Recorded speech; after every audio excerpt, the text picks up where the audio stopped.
guys, it is Jess here and welcome back to another foundation review, and this time I'm going to be testing the Body Shop's Fresh Nude Foundation. Yes, that's right. I'm pretty sure my video has now been pinged because I said the word nude. Last time I tested the Tarte Rainforest of the Sea foundation and I had surprisingly good results. Now I'm going to test another foundation that has these really crazy moisturizing properties apparently.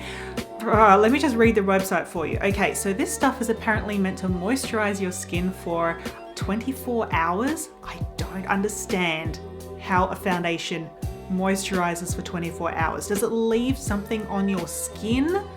This particular foundation has 16 shades available and I think that's pretty okay. Could be better, could be a hell of a lot worse. So I'm going to be using my BH Cosmetics flat top brush. The one they have on their website is a stippling brush, which I did used to have. I went through my collection just before looking for a stippling brush and I couldn't find one. It's disappeared. So anyway, I'm going to be doing half my face today with the brush and then the other half I'm going to be using my Real Technique sponge, and my Real Technique sponge is damp. What else? I have moisturized. Don't apply primer because I don't use primer. Okay, so this is Sahara Light 030 is what I'm using today.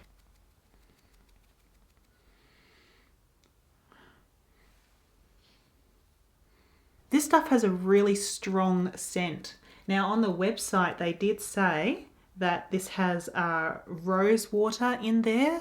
I guess that's for like maybe the moisturizing properties. If you're somebody who gets a little bit ticked off like with scents, then I don't think this is going to work for you. Straight up, this is not going to be your cup of tea.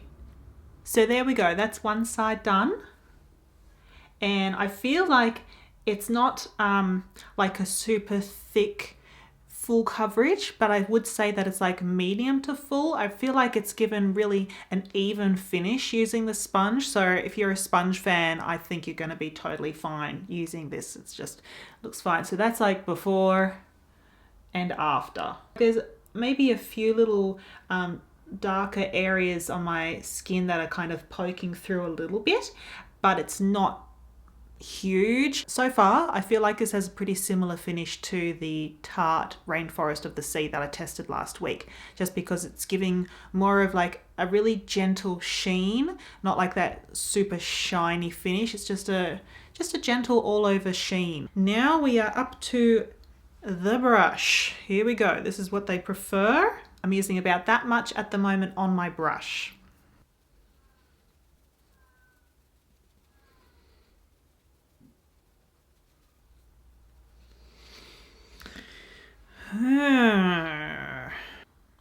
Can you see a difference there? Because I can see a very obvious difference with my skin right now and it's a little bit annoying.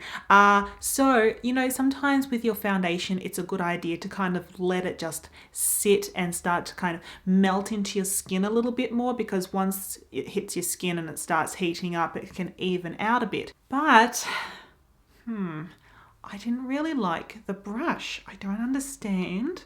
I feel like it's also more shiny, so there's a lot more of a sheen going on with the brush application compared to the sponge. It's not as even. I feel like, again, this happened with the Tarte, so maybe it will just chill out and like do its thing and be fine. But I can see a lot more texture. I can see my pores a lot more. I feel like I had to use more product in a way. It's kind of weird. Alright, so it is now about 11:30, so I am going to now let this sit for a bit, then put on my powder. It's just the Australis Fresh and Flawless Pressed Powder. I will be back on your screens in like maybe a few seconds time just to show you what it looks like throughout the day. I'm just going to make a really super quick check-in sort of a video because I am seeing some things happen on my face and I'm not altogether pleased about it. Okay. Hopefully my little camera on my phone will do a good enough job, but I'm seeing a lot of creasing. I'm seeing people stare at me through the window, which is really bizarre. Please stop staring at me. It's not oily, like I don't see that oily sheen come through, but it's creasing. Can you see what I mean when I move my face?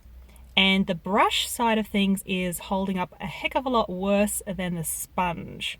Very, very surprising. We have reached the end of the night, almost literally. 11:37. That means that I've had this on my face for 12 hours. That is a very good test, and sorry if my volume is a little bit low.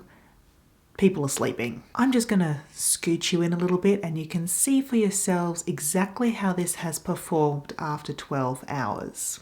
I almost feel like I don't even need to say anything to you.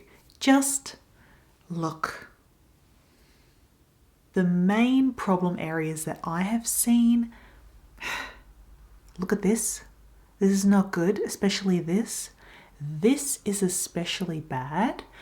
Surprisingly, the brush just didn't work. The sponge has been not great, but like better than the brush. I haven't got like super duper shiny skin. Like if I had really oily skin, I don't feel like my oil or my skin is going all super duper shiny, but there's definitely a sheen, and that's probably just, 12 hours of wear.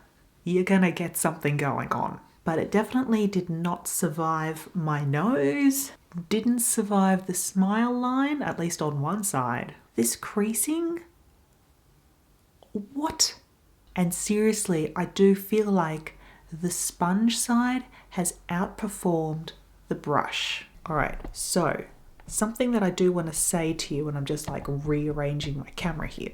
One of my friends who actually works at the Body Shop, they messaged me and they said, I'm really interested to see how this foundation goes for you because... So this is what they said to me, right?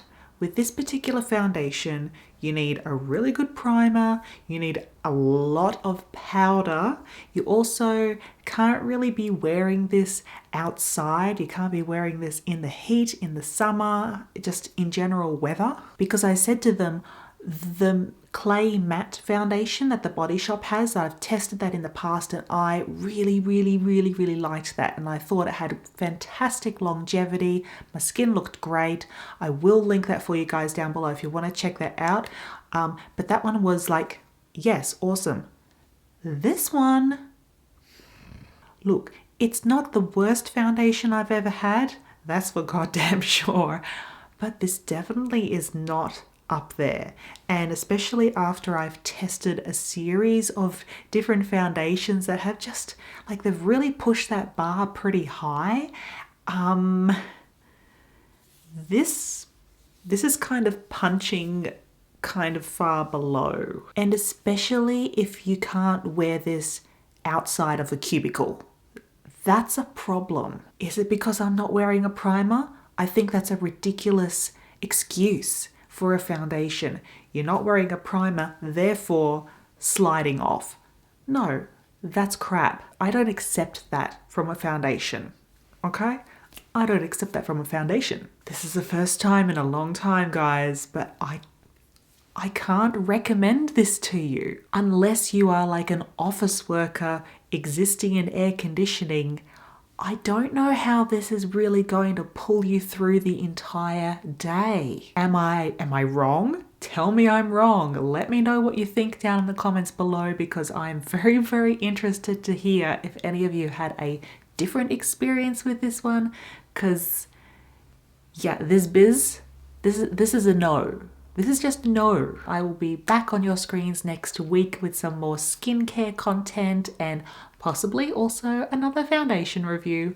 We shall see. Just subscribe and hopefully you'll get my videos in your feed. And guys, have a great rest of the day.